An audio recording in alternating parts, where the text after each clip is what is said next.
Welcome back, my friend. Tonight, we're taking a slow, curious stroll into the world of Paleolithic humans.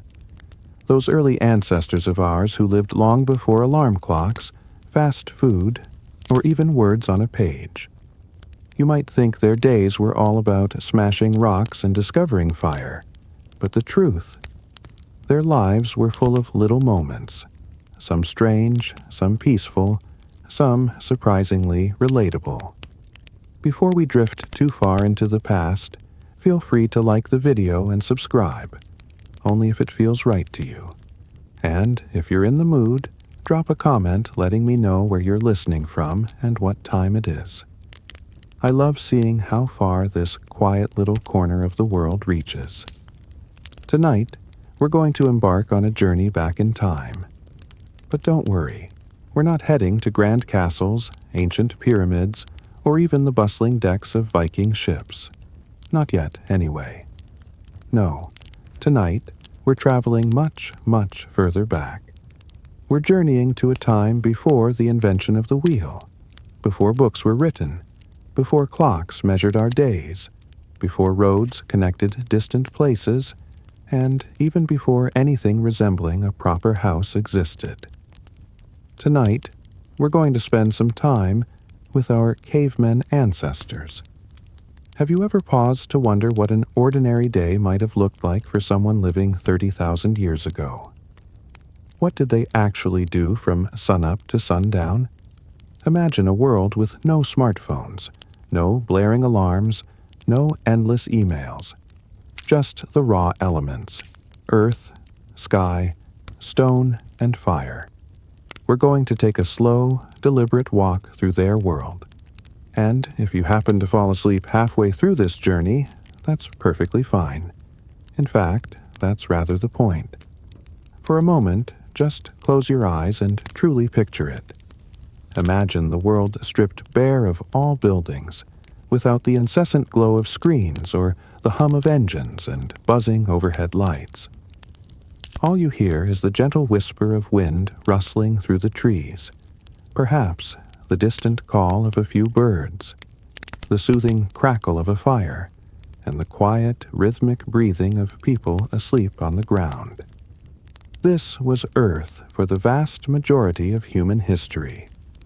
Before towering cities, before organized agriculture, before we even began to call ourselves civilized, we were simply another animal in the wild. Smarter, certainly, but not yet the undisputed rulers of the world. Most of these ancient people lived in small, intimate groups, perhaps just 15, maybe 40 individuals at a time. These were tight-knit families, sometimes extended, sometimes unrelated individuals who had formed a bond for survival. They were nomads, wanderers, always on the move, diligently following herds, adapting to the changing seasons, and constantly seeking what they needed to survive. And yes, that meant no Monday mornings, no rigid 9-to-5 schedules. But don't misunderstand. That certainly doesn't mean life was easy. So let's imagine one of those early mornings. The sun begins to rise ever so slowly, spilling warm golden light over the trees or across the rugged cliffs.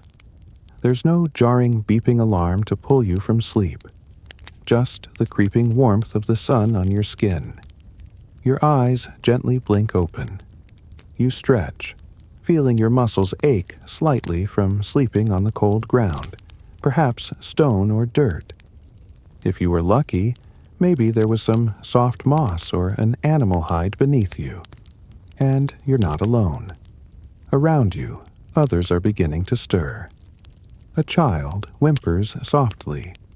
An older man lets out a gentle cough. Someone is already poking at the embers of last night's fire, trying to coax the coals back to life. Food is the very first thought, as it almost always is. There's no kitchen to walk into, no refrigerator to open, no cupboard filled with provisions. So, what did they eat?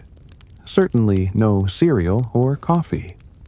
These cavemen didn't count calories, nor did they categorize food into breakfast items. They ate what they could find whenever they could find it. In the morning, someone might chew on leftover meat from the day before, perhaps dried by the fire or still half-cooked. Maybe a handful of berries if they had gathered any, roots, nuts, or even mushrooms if luck was on their side. In some regions, they might crack open eggs from bird nests and slurp them raw. Not glamorous, but incredibly nourishing. It was simple. Rough, often dirty, but undeniably real. Unprocessed. Direct from the world to their mouths.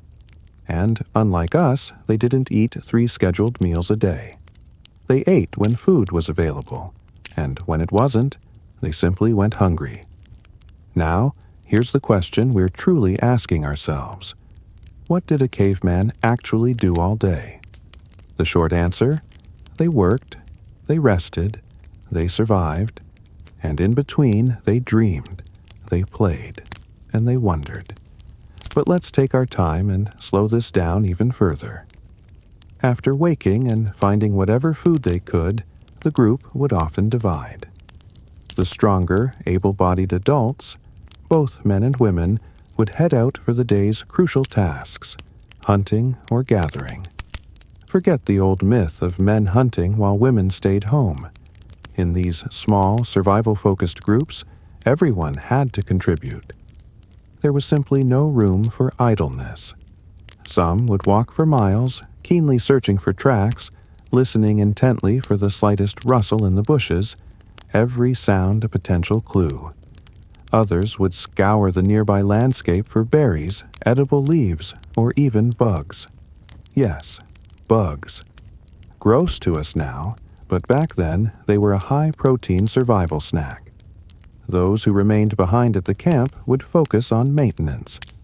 They'd repair tools, meticulously sharpen stone blades, and perhaps tan hides from a previous day's kill, carefully scraping the flesh clean with their hands. And the children? They certainly played, but their play was also a form of intense observation, learning, and copying. Childhood wasn't a time for cartoons and juice boxes. It was a rigorous training ground for survival.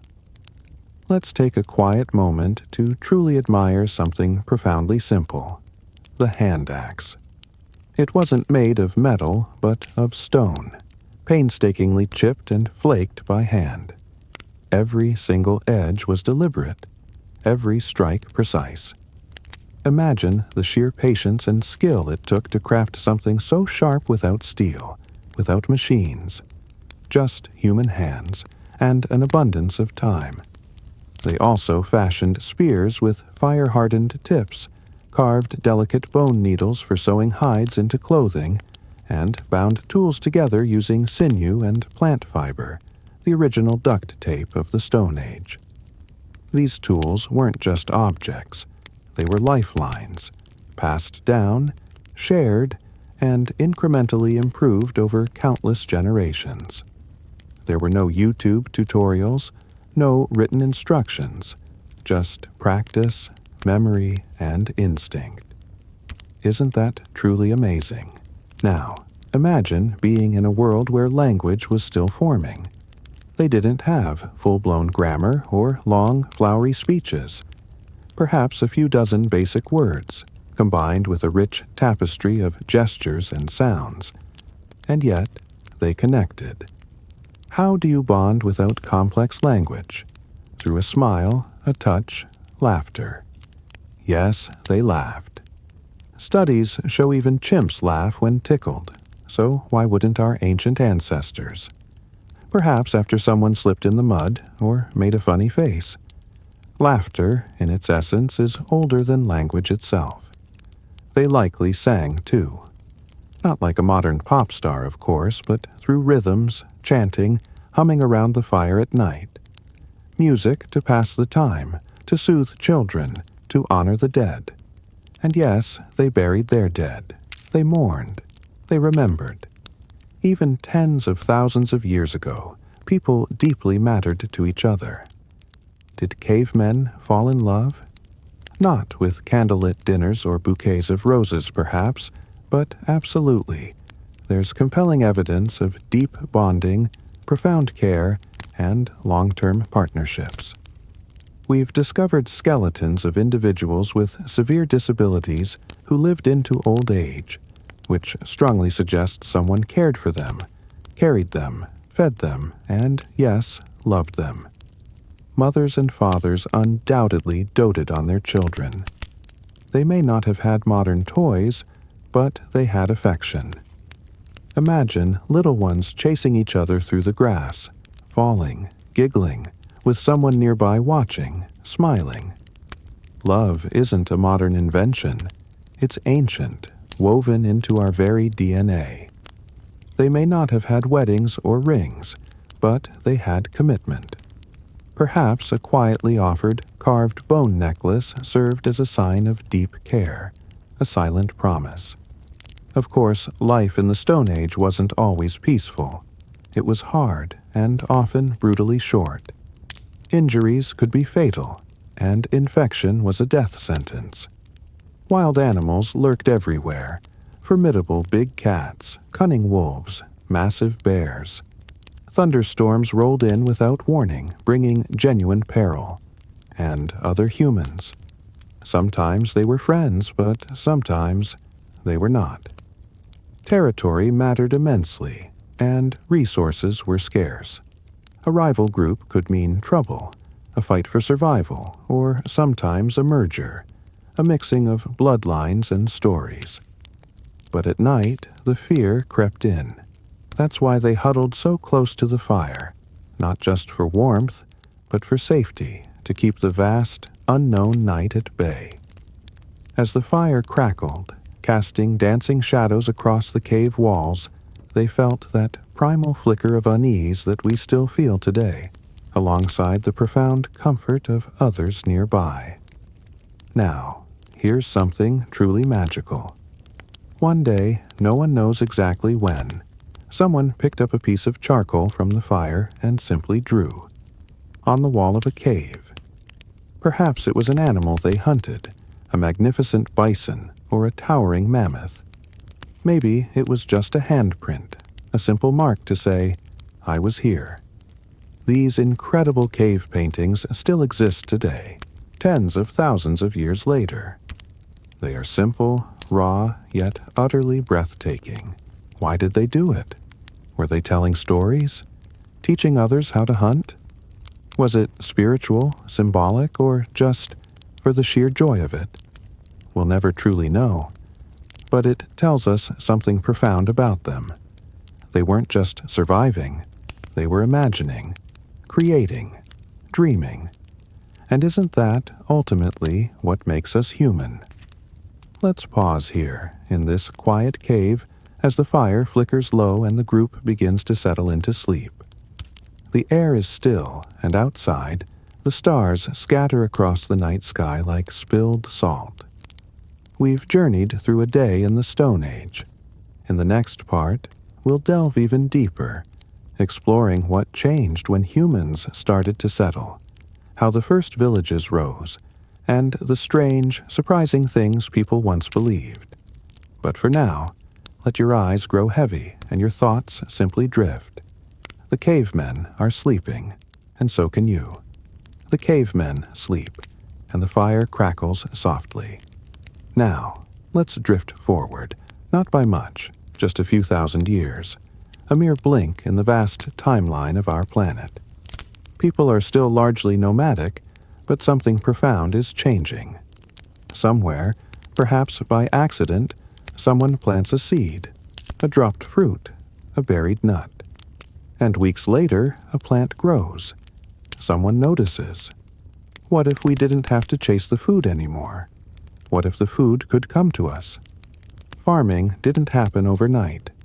It wasn't a single moment, one person, or one place. It was a slow, quiet revolution, one little experiment at a time. People began to stay in one place a little longer. They learned which plants provided food, which ones needed water, and which ones would grow back. They started saving seeds, planting them, and watching them grow. And the land responded. Wheat, barley, and lentils. Tiny things at first, not much to fill a belly, but better than nothing. Then came the animals. Sheep, goats, maybe pigs. They weren't just hunted anymore. They were kept, fed, watched, and herded. They were domesticated. Suddenly, people didn't have to move every season. They could build something more permanent than tents or simple huts. They could build homes, shelters with walls, floors, and roofs. Real places. And just like that, the first villages were born. Let's picture one of these early villages now. It's nothing grand, no towering castles or ornate temples. Just a cluster of small, humble homes, built from mud brick, either round or square in shape. Each might have one room, maybe two, with a fire pit in the center. You'd see a few basic tools leaning against a wall, and perhaps some dried meat hanging from the ceiling, slowly curing. There are perhaps 50 people here, or maybe 100 at most. You know every single face. There's virtually no privacy, no locked doors, but conversely, no loneliness either. Everyone is part of a cohesive unit. As the sun rises, people begin their daily routines, tending to the domesticated animals, meticulously checking the young crops, mending worn tools, and, crucially, grinding grain. Have you ever truly imagined the sound of stone grinding against stone? That slow, steady, rhythmic scrape as two hands work a heavy slab of rock, patiently transforming hard, raw seeds into soft, usable flour. Hour after hour, this simple, repetitive task would unfold, its very rhythm almost soothing. Life in these early villages was full of such slow, physical work. It wasn't rushed or frantic, just the steady, deliberate pace of living. As farming continued to grow and flourish, something else incredibly significant began to emerge. Jobs. For the very first time in human history, not everyone had to do everything. Some people specialized in farming, others continued to hunt. Some became skilled at making clay pots or weaving sturdy baskets. A dedicated few watched over the children, ensuring their safety and guiding their learning. And some, perhaps the earliest astronomers, began to keep time by diligently watching the stars. Roles began to solidify, and with these roles came a new sense of responsibility and structure. Perhaps there was a recognized leader, not a king yet, but someone deeply respected and listened to, chosen for their wisdom, their strength, or their age. And yes, elders mattered immensely. Imagine sitting by the fire, captivated as an old woman recounts stories of a harsh, dry season, of a devastating flood, or the time the sheep all ran off and had to be brought back one by one. These weren't just gossip or entertainment. They were vital knowledge, spoken history, taught through compelling narratives. That, in essence, was the school of the ancient world. Now, picture this. A colossal storm rolls in. Thunder shakes the very sky. The wind howls through the nascent village, and rain lashes down upon the earth. What did early humans think was happening? They had no concept of science, no weather reports, no radar or forecasts. But they did possess an innate sense of wonder and imagination. So they made sense of it the only way they could. They told stories. Perhaps the thunder was a mighty god, stomping across the clouds in anger. Maybe the river had a spirit, furious at a fallen tree blocking its path. Or perhaps the sun disappeared each night to journey through a mysterious underworld. For them, belief wasn't just religion. It was explanation, comfort, and meaning. We've unearthed tiny idols carved from stone or bone, goddess figures, animals, and strange symbols. These weren't mere decorations. They were prayers or protection or both.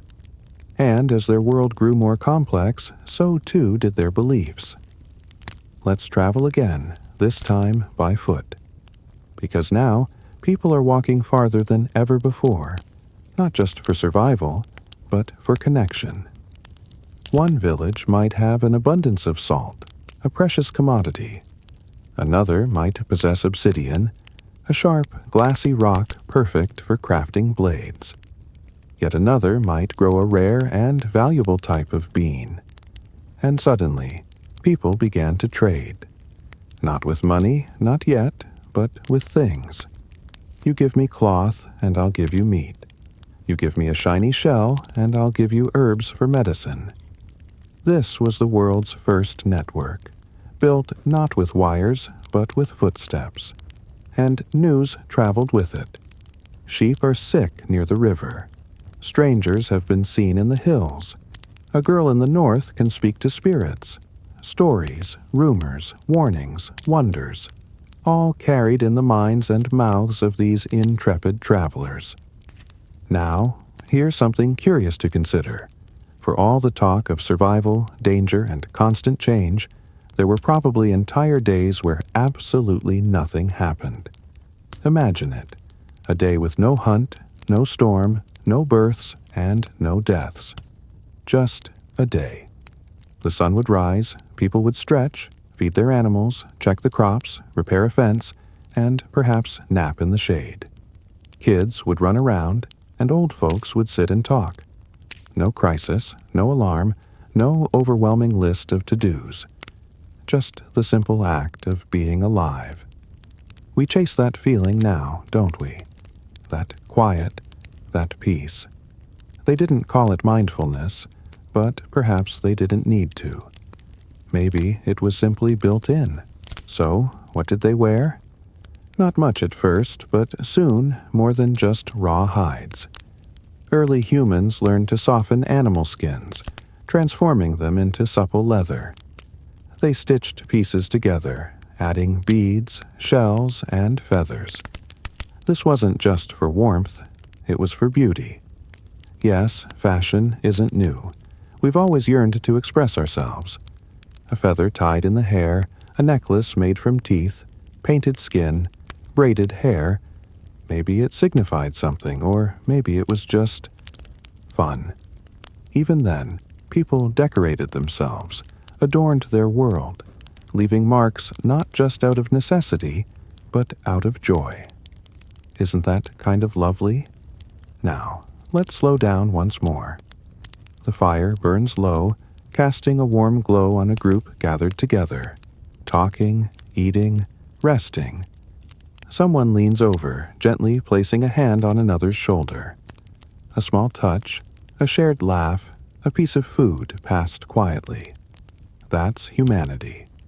It wasn't just about tools, shelters, or trade. It was about friendship, compassion, and connection. They weren't cavemen in the savage, grunting way we sometimes imagine. They were us, just earlier. Their lives were shorter, their world harsher, but their hearts just as soft. Before we finish this section, let's consider sleep itself. How did early people rest? There were no mattresses, no blackout curtains, no white noise machines. Just the earth beneath them, the firelight, perhaps a fur or a woven mat. Maybe they curled up with others, sharing body heat under the vast, star-filled sky. They probably didn't sleep through the entire night. Some studies suggest that they slept in segments, a few hours, then wake up, talk, think, and then drift off again. There was no shame in broken sleep. It was simply natural. And dreams? We'll never know what they saw, but perhaps they dreamed like we do, of hunting, of love, of fear, of flying. Or maybe they dreamed of what we now take for granted, a warm meal, a safe home, a quiet night. Let's stop here for now. You've walked through thousands of years in just a few moments. You've seen the first humans rise, stumble, and build their tiny worlds. From chasing herds to planting seeds, from carving stones to painting caves, from firelight to friendship. And through it all, they survived. So we could be here. So you could lie quietly now, drifting off in your own soft bed, with a blanket, a roof, and a voice to keep you company. Let your breath slow. Let your eyes grow heavy. There's more to the story, but it can wait. Let's return now, not with a jolt, but gently, like waking up slowly, eyes half closed, not quite ready to move. We've seen the earliest humans hunt, gather, and settle. Now, something even bigger begins. Villages turn into towns, and then slowly swell into cities. It didn't happen overnight or in a flash, but gradually, stone by stone, step by step. And it wasn't always glamorous. Cities didn't begin with grand marble statues and golden temples. They started with mud. Lots of mud. Mud bricks, mud streets, and often mud puddles. But even in the mess, something truly amazing was happening. Humans weren't just surviving anymore. They were organizing, planning, and building together. With cities came jobs. Real ones, full-time. But also some truly strange ones. There were potters, bakers, and butchers, of course. But there were also professional mourners, people who were paid to cry at funerals. Imagine that being your Monday morning task. And then there were the scribes, individuals who did nothing but write all day. Because now, writing had arrived. Not for novels or poems, but for receipts, lists, and taxes. The very first writing systems weren't for art. They were for keeping track of stuff. Wheat, goats, debts. It wasn't glamorous, but it was revolutionary. And those scribes, they were like the IT workers of the ancient world. Quiet, often underappreciated, but everything depended on them. Have you ever spilled something and discovered something weird? That's how a lot of ancient inventions began. Bread? Probably an accident. Some wet grain left out, baked by the sun. It tasted good, so they did it again. Beer? Also likely an accident. Old bread soaking in water left to ferment. Someone drank it, got dizzy, and smiled. Cheese? Same story. Milk stored in an animal stomach where enzymes curdled it. Surprise. Cheese. So many things we love today came from mistakes, from nature doing something unexpected, and people simply paying attention. Now, let's talk about something a little less cozy. Cleanliness. Spoiler alert, ancient cities were generally not fresh-smelling places. While some advanced cultures like Egypt or Rome eventually developed sophisticated bathhouses, in earlier towns, waste management was, well, rudimentary. Waste often just piled up, sometimes tossed directly into the streets. Other times it was buried in pits that people later forgot about, only to build new houses right on top. Charming, right? And yet, despite the lack of modern sanitation, people still tried their best to stay clean. They combed their hair, used ash or sand to scrub their skin, and oiled themselves to prevent dryness. Herbs were employed to mask unpleasant smells. They didn't have soap, but they certainly put in the effort. And, hey, at least there were no traffic jams or overflowing email inboxes. Let's wander deeper now into the minds of ancient people. They didn't just build cities, they built meaning. They constructed temples, shrines, and altars, places to ask for rain or babies or good fortune. Some of their gods were kind, others terrifying. Some had animal heads, others were invisible. There were gods for war, for harvest, for love. And if the crops failed or lightning struck a temple, well, perhaps the gods were angry. So people brought offerings, food, wine, a flower, or sometimes something darker. Yes, sacrifice happened. Sometimes animals and sometimes people. It sounds brutal to us now, but in their minds, it was sacred.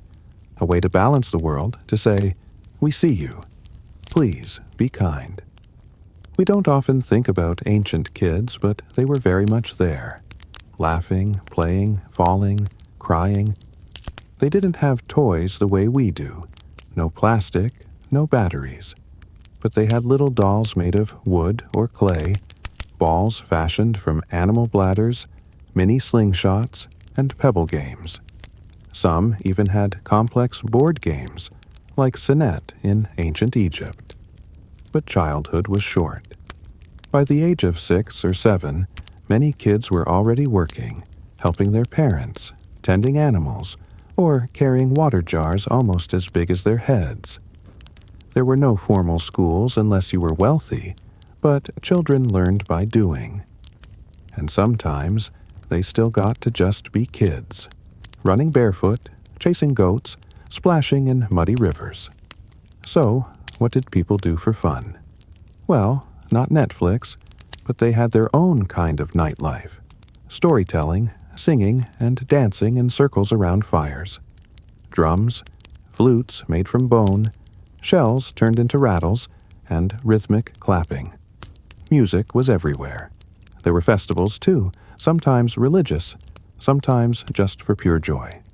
People wore masks, painted their faces, shared feasts, and told jokes. And yes, some cultures even had drinking games. People have always loved to laugh and wobble a little. Even in the earliest civilizations, joy had a seat at the table. Sleep back then wasn't a private affair. Most people slept together. Entire families, sometimes even whole communities, would share a single room. There were no plush pillows, just straw or animal hides, perhaps a simple block of wood for a headrest. The nights were infinitely darker than anything we know today, devoid of light pollution or glowing screens. Just the vast expanse of stars, the soft flicker of firelight, and perhaps, from somewhere far off, the genuine howl of a wild animal. And in that profound darkness, they dreamed. We can only guess what ancient people dreamed about, but we do know they believed dreams were powerful messages, from gods, from ancestors, or glimpses of the future. Maybe they were right. Maybe dreams do hold a deeper meaning. Or perhaps they're just little movies our brains play to keep us entertained. Let's drift back now into the quiet, dusty ruins of a forgotten city. The stones are cracked by the relentless march of time, and the walls are half gone. But on those crumbling walls you can still see them. Symbols, marks, letters, writing meticulously etched into clay or scratched into stone. And now, thousands of years later, we are reading them. They say things like, "I sold 4 jars of olive oil. The buyer didn't pay." Or, "My neighbor's goat ate my grain." Or, "May the goddess protect my son." Simple, real, and profoundly human. Isn't it strange to think someone wrote that, hoping someone else long ago would understand? And now we do. We've become the readers of whispers left behind. As cities grew, rules became absolutely necessary. People were stealing, fighting, arguing over land. And so, laws were born. Some were surprisingly fair. Don't harm the innocent. Return what you borrow. Others, downright weird or incredibly harsh. If a man builds a house and it collapses, killing the owner, the builder shall be put to death. No leniency, no second chances. But laws weren't just about punishment. They were about order and predictability, a way to collectively declare, here's how we live, together. Let's pause here again. We've wandered through muddy cities, watched ancient scribes work by flickering light, and heard the whispers of gods and the laughter of children. So many things have changed, yet so many haven't. People still hope, still worry, still fall in love, still dream.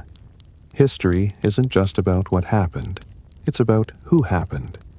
mothers, fathers, friends, people just like you, only earlier. And maybe now you're ready to sleep. Breathe in and out. Let your body sink. Let your thoughts float away. There's more to this story, but it can wait. Close your eyes.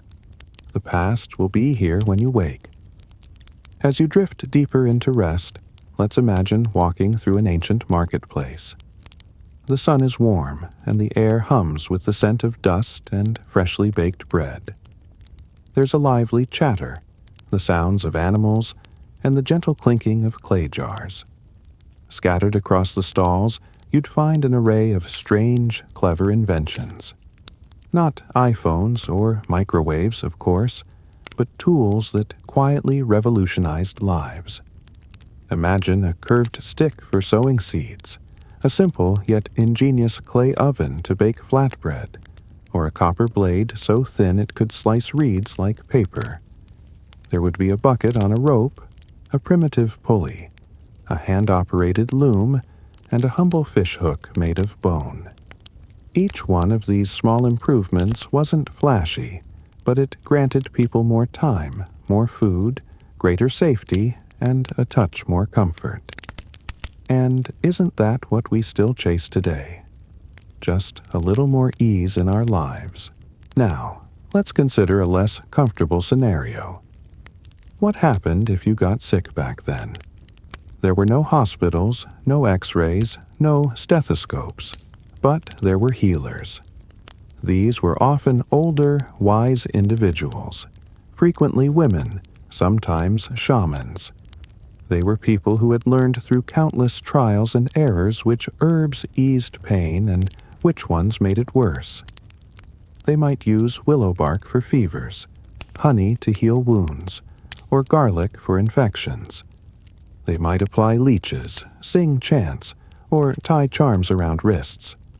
Some treatments worked, others were pure guesswork. But still, they tried.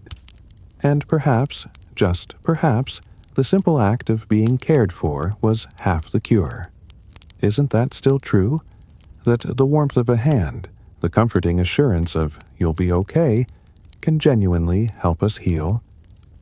Let's open the kitchen door to the past. Quietly. What was cooking? Spoiler alert, it wasn't pizza. But the ancient world had its own array of tasty and sometimes surprising delights. In Egypt, people loved onions and garlic so much they even fed them to the workers building the pyramids. Romans famously poured fermented fish sauce on everything, much like we use ketchup today. In China, millet porridge was a staple, while in the Americas, people roasted maize over open fires. But there were also oddities. Fermented mare's milk, pickled fish guts, roasted locusts. Every culture had its own comfort foods, its treats, and its acquired tastes. And you know what? They weren't eating to impress anyone. No Instagram, no restaurant ratings. They ate to survive, to celebrate, and to experience joy. Sometimes hot, sometimes sour, sometimes crunchy, always human. Now, slow your thoughts. Let's step into an ancient ceremony. It's dusk. The fire crackles and the air is thick with the scent of herbs and burning incense. Voices chant in rhythm. Soft drums echo like a heartbeat.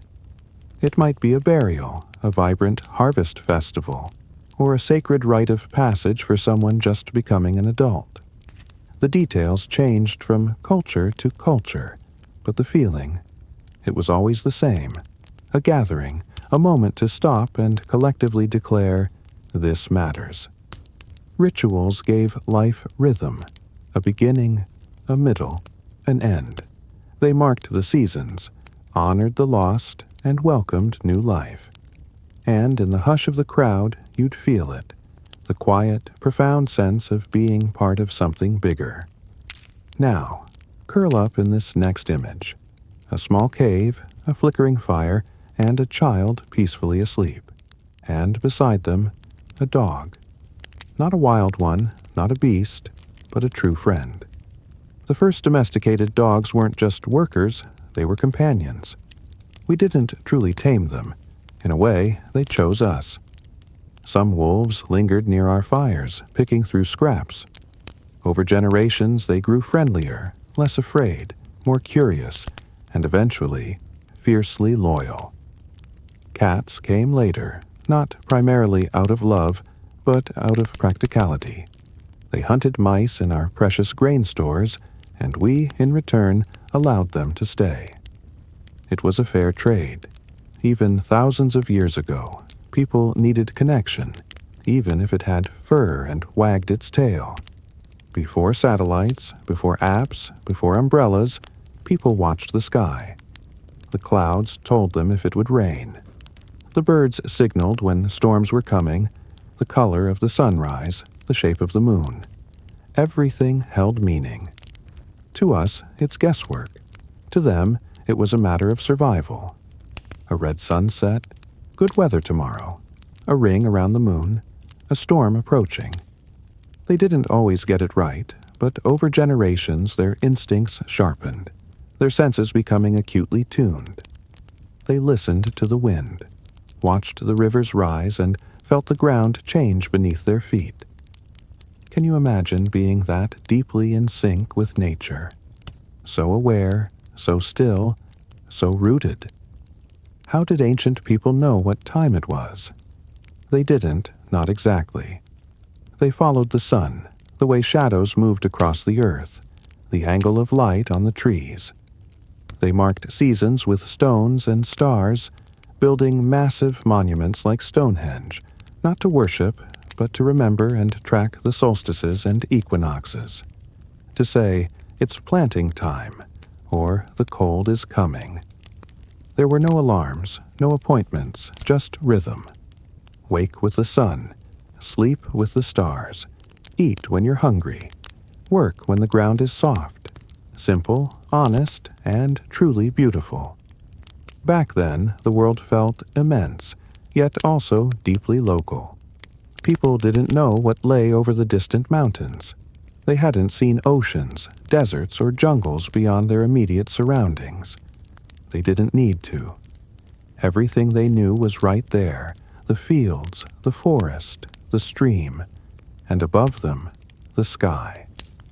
It stretched forever, dark and glittering, with no city lights to dim the stars. They gave the stars names, told stories about them, and mapped them with bone tools and pointed sticks. The night sky was their calendar, their clock, their myth book, and every night they looked up and wondered. Just like we still do, let's return to that simple day. Let it unfold again, but slower. You wake with birdsong, stretch under a thin blanket of hide, and step outside into the cool morning air. You hear goats, smell smoke, and the soft scrape of someone grinding grain. You walk to the stream, cup cold water in your hands, and as it drips down your arms, you smile. Later, you carry wood, repair a cracked pot, share a joke, maybe sing a short silly song from childhood. As the sun dips low, you sit near the fire. Someone tells a story. You lean back, let your eyes flutter shut. The story continues. The fire warms your feet, and the world feels still. We've wandered far, haven't we? From stone tools to sleepy rituals, from ancient kitchens to sky maps drawn in memory. You've walked alongside people who've been gone for thousands of years, but who, somehow, still feel familiar. They loved, they feared, they wondered, they rested. Just like you. Maybe the world has changed, but the feeling of lying down after a long day, of listening to a quiet voice, of drifting into dreams, that's timeless. So now, you can rest. Take one last breath in. Hold it. Let it go slowly. Let your thoughts float.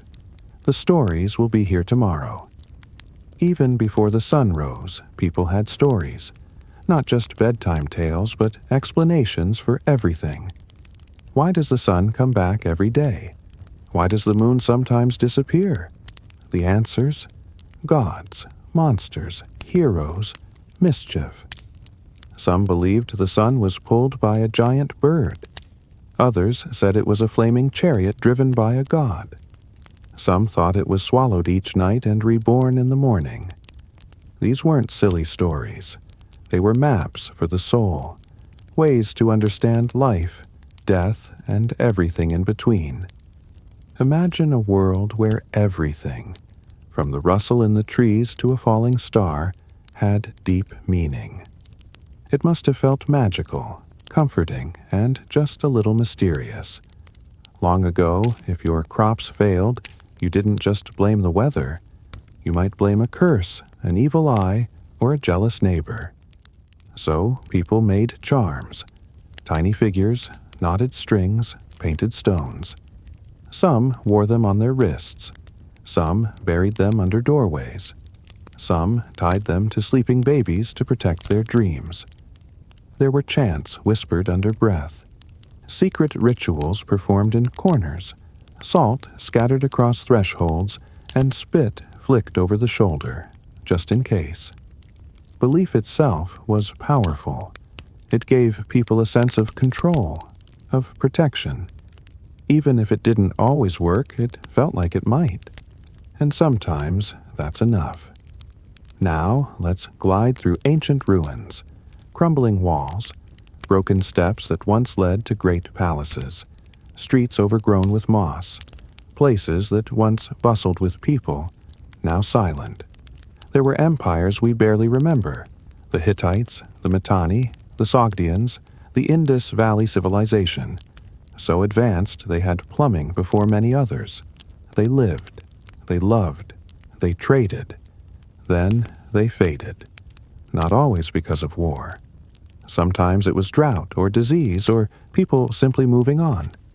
It's strange, isn't it, to think whole worlds rose and fell, and now all that's left is dust.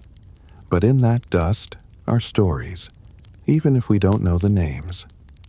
Let's walk now into an ancient library. Not a noisy, crowded place, but a quiet sanctuary of knowledge. Imagine rows of clay tablets, shelves filled with scrolls tied neatly with ribbon, and dust motes dancing in shafts of morning light. Silence. This was the internet of the ancient world. In places like Nineveh and Alexandria, scrolls were copied by hand and stored with meticulous care. Words saved like precious treasures. These weren't just about gods or kings. They held recipes, poems, trade records, and even jokes. Something is missing from your kitchen. Probably your neighbor, one old scroll playfully teased. These weren't dusty academics. They were human beings, laughing, writing, remembering. Reading this now, you're part of that same flow, a quiet stream of stories gently winding its way through time. Picture a sundial, a simple stick in the ground, its shadow creeping slowly, almost lazily, across a circle of marks. That was their clock. Or perhaps it was a bowl of water, dripping through a tiny hole, each drop marking a moment. A water clock. There were no seconds, no buzzes, beeps, or alerts. Just soft shifts, light moving, the world turning gently. People rose with the sun, paused at midday, and drifted off after dusk. Time was a feeling, a mood, not a number. Can you imagine time without pressure? No rush, no countdown, just pure presence. We talked about ancient medicine before, but what about healing?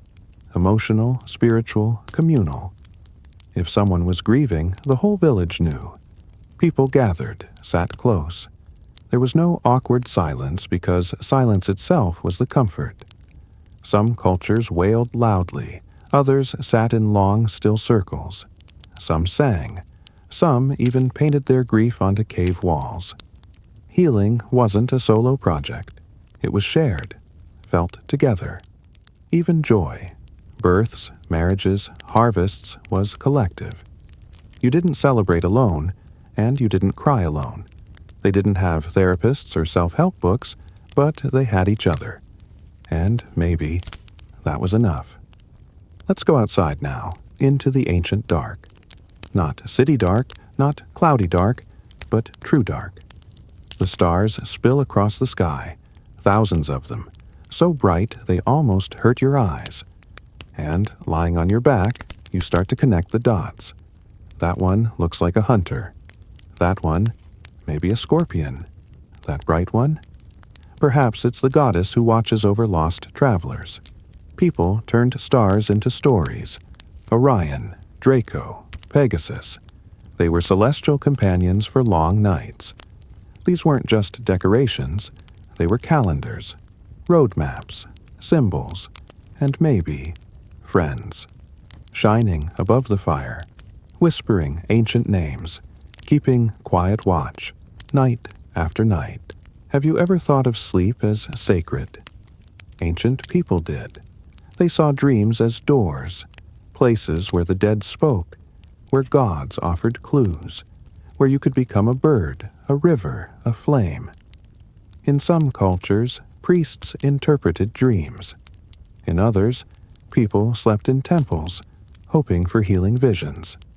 They called it dream incubation, like planting a seed in your mind and waiting for it to bloom as you slept. They didn't rush to sleep. They prepared with soft words, scented herbs, a song. And then, eyes closed, world fading, mind floating. Peace, not productivity. Sleep wasn't the end of the day. It was its own kind of beginning. Sometimes we think history is all about big events, battles, crowning kings, discovering continents. But most of history was just days. Regular, quiet, sleepy days. Waking up, tending animals, fixing something, helping a neighbor, watching the rain. Millions of days lived by millions of people that no book ever mentioned. But they mattered. Because you matter. Your quiet days, your uneventful nights, your slow mornings. Those are the threads that keep everything together. And knowing that, that's kind of beautiful. So here we are. You've walked through tens of thousands of years, from caves to cities, from whispered charms to echoing libraries. You've met people who never knew your name, but who shared your heart, your rhythms, your hopes. And now, they fade. Back into the mist, into soil and memory and silence. But the comfort they offer? That stays. They lived full lives without noise, without pressure, without likes, just moments. And now, so can you. So breathe, sink, settle. The fire is low, the stars are still, the wind outside your window is older than time. Sleep, friend. The story can wait. Before scrolls, before carvings, before ink, everything lived in memory. Stories passed from voice to voice. Songs taught by rhythm and rhyme. Instructions carried in gestures. Names whispered around fires. If you wanted to remember something, you didn't write it. You became it. You told it so often, it wove into your very body. That's why old stories repeat. The same patterns, the same lessons. They weren't laziness. They were survival. Because if no one remembered, it disappeared. And now, here you are, remembering them, just by listening. Archaeologists sometimes unearth the strangest things. A carved flute buried alone, a single sandal forgotten in a desert cave, a comb left beside a sleeping mat. They aren't grand, not golden, not famous, but they are profoundly personal. Imagine losing your favorite spoon or your journal, and thousands of years later, someone finds it, dusts it off, and wonders who you were. That's the magic of these lonely tools. They're time machines, not for kings or generals, but for the quiet ones, like us. Ancient life was incredibly repetitive. The same field, the same tools, the same bread. At first, that might sound boring, but think again. Isn't repetition inherently comforting? Like waves on a shore, or the steady rhythm of breathing, or someone gently reading to you, line after line. That's what life was, a series of familiar tasks, known sounds, predictable days. There's a profound peace in knowing what comes next, where your hands go, where your feet step. We chase novelty now, but maybe the old ones had it right. Perhaps peace is found in the same, not the new. The ancient world was quiet, truly, deeply quiet. No cars, no sirens, no pervasive hum of electricity. Just the whisper of wind, the crackle of fire, a distant bird calling, someone grinding grain, a baby crying far off, and then stillness again. Silence wasn't awkward, it was natural. Imagine walking through a field, hearing only your own breath and the crunch of soil. Imagine sleeping with no hum, no screen, no ticking. Just the slow, steady inhale of the earth itself. You could almost hear your thoughts, and if you listened long enough, maybe something deeper. There was a time when we didn't have words for blue, or seven, or anger. We felt those things, saw them, knew them, but we hadn't trapped them in language yet. Imagine experiencing the world wordlessly, feeling warmth without naming it, not saying sun, but just reaching for it. Not calling it love, but looking at someone and knowing. Language came later. Powerful, yes, but also a little noisy. Perhaps silence was the first language and we all spoke it fluently. There are entire cities hidden beneath jungles, beneath deserts, beneath oceans. Buried, forgotten, swallowed by time. But they're still there. Sometimes a curious traveler stumbles upon a moss-covered wall, a stone path that shouldn't exist, or a carved face peeking through the shifting sand. And for a moment, the past breathes again. Not loudly, not proudly, but softly, like a sigh through old branches. History doesn't disappear. It waits, quietly, like sleep. Here's a strange thought. What if ancient people dreamed of you? Not you exactly, but a world where food comes in boxes, where voices fly through unseen wires, where light appears with a simple flick of a switch. To them, it would seem like magic, or perhaps madness. Maybe they closed their eyes and saw cities that scraped the sky, boats that sailed without sails, tiny boxes where people lived behind glass. And maybe they smiled in their sleep, imagining a world so full of light, so full of sound, so full of stories. And now, you're in it. You are living their dream. Let's return one more time to the slow, quiet days. No great discoveries, no wars, no groundbreaking inventions. Just a day. Waking up, gathering wood, tending a sore foot, laughing with a cousin, watching the sky. That's the part of history we often forget, but it's the part that makes it truly human. The boring days were often the best days, the most alive days. No danger, no profound sorrow, just calm. You have those days too. Treasure them, because one day they'll be the memories that matter most. You might not live in a cave, but you're not so different. You still make fire, just on a stove. You still gather, just in cities. You still paint, now on screens. You still tell stories, just through waves of sound and light. We're not separate from history. We are history, living, breathing, making quiet marks no one will notice. Until one day, someone wonders, who were they? And the answer will be soft, just like now. Let's return to the fire, the one that flickers in the middle of the cave. Soft, orange light bouncing across stone walls, crackling gently, spitting now and then. This wasn't just for warmth or for cooking. The fire was alive.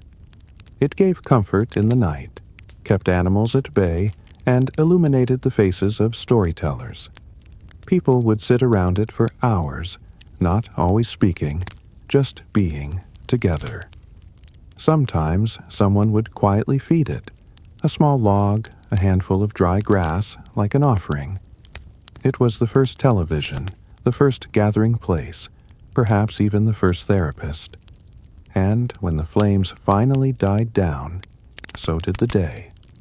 In every village there were elders, not kings, not warriors, but people with time-worn eyes, hands that had mended nets, tended fires, held babies now long grown. They weren't just old, they were keepers.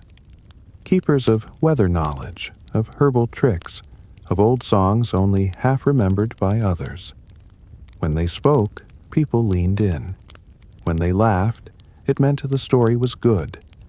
And when someone passed, the loss wasn't just personal. It was like a library had burned. But before they were gone, they shared everything. Not in lectures, but in quiet moments, between chores, between sips of something warm. We don't remember their names, but their knowledge shaped the world. And sometimes, when things feel too modern, too fast, it helps to ask, what would the elders say? Water was a teacher. Before books, before schools, there were rivers, streams, puddles, and the falling rain. People watched water constantly, where it pooled, how it flowed, what it left behind. They learned when to plant by the flood, when to travel by the thaw, and where to settle by the gentle bend in a river. Some believed gods lived in water. Others thought it was the very blood of the earth. It wasn't just for drinking. It was for washing, for soothing, for listening. Have you ever sat by water and just been? So had they, long before us. They didn't check forecasts, they felt them. The wind picked up, a storm was coming, a hot breeze from the south. Time to move the animals, a strange stillness in the air. Something was off. The air wasn't empty. It was full of messages, carrying sense, whispers, and the promise of change.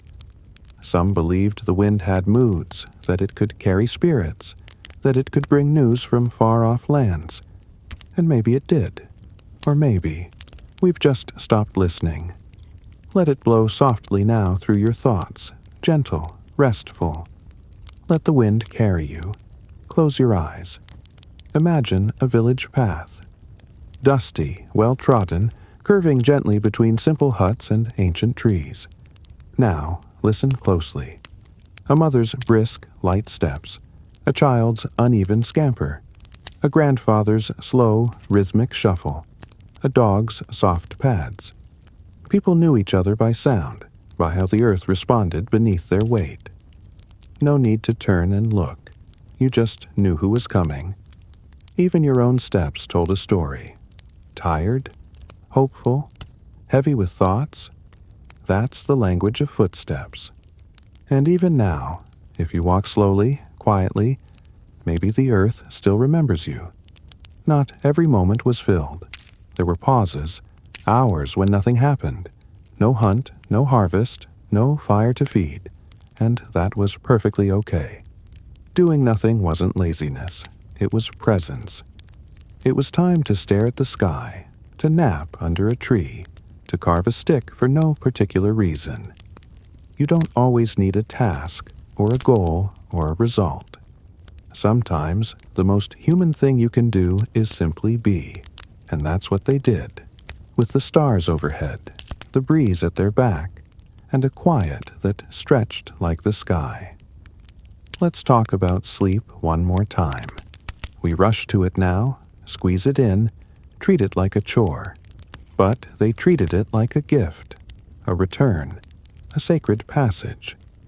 They believed in dreams, yes, but also in the profound power of rest.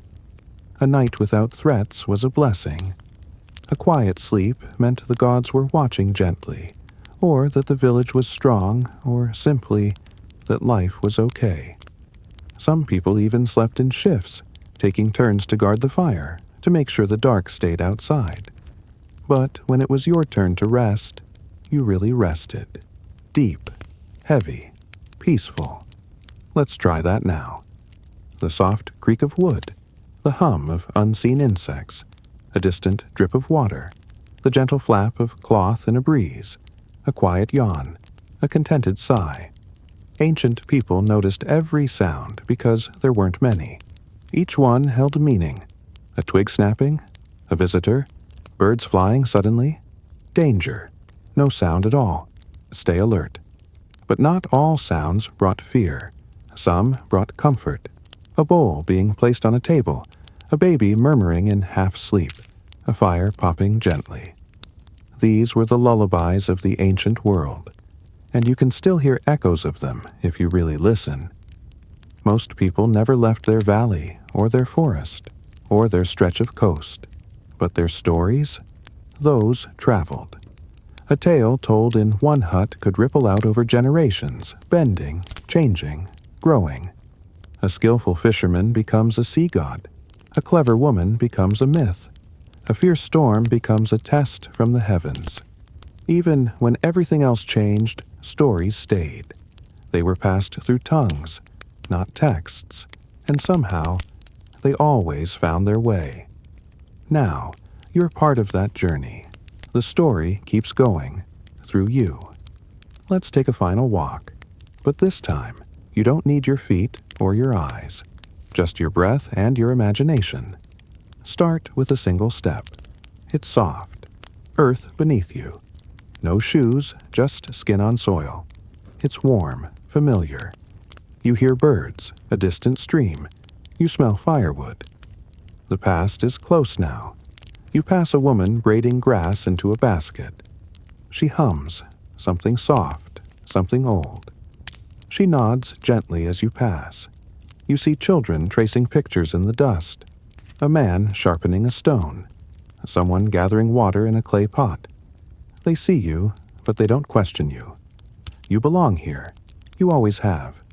Keep walking.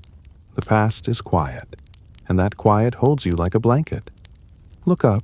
Same stars, same moon, same gentle sweep of sky. It hasn't changed. What your ancestors saw thousands of years ago, you see now. They stood in open fields, on the backs of hills, at the edge of rivers, and stared upward. They wondered, what are those lights? Why do they move? Are they watching me?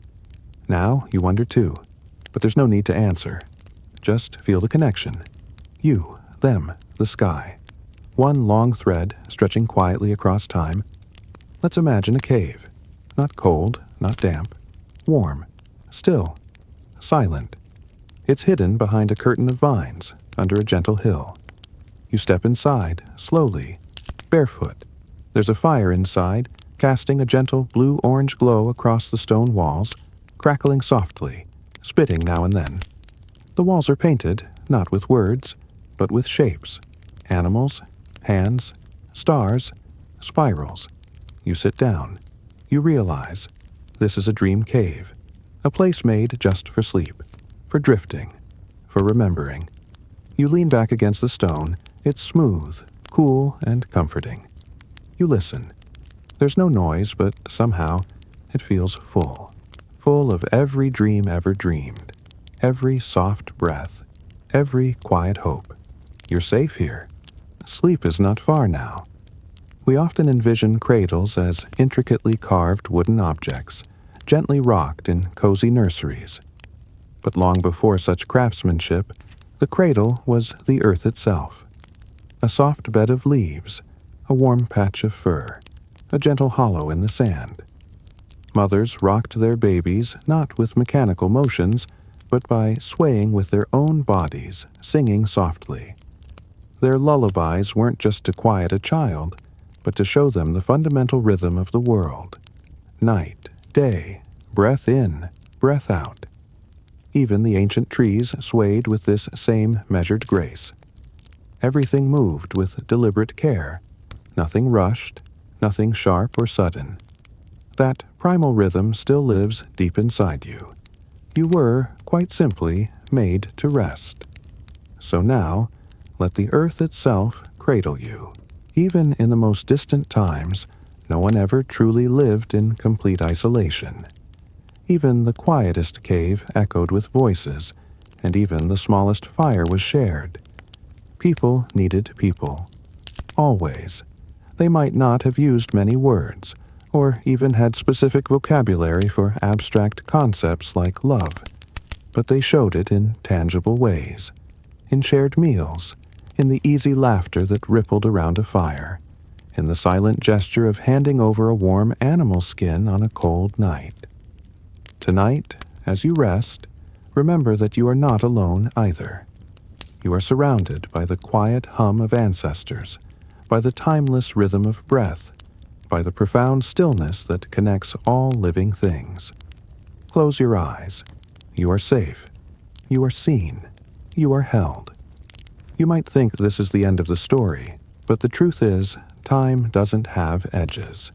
It's a circle, a spiral, a soft thread twisting in every conceivable direction. The past flows seamlessly into the present. The present melts into your dreams, and your dreams in turn touch the ancient. So while we may speak of the end, know that nothing truly stops, especially not quiet, not sleep, not the deep peace you feel right now.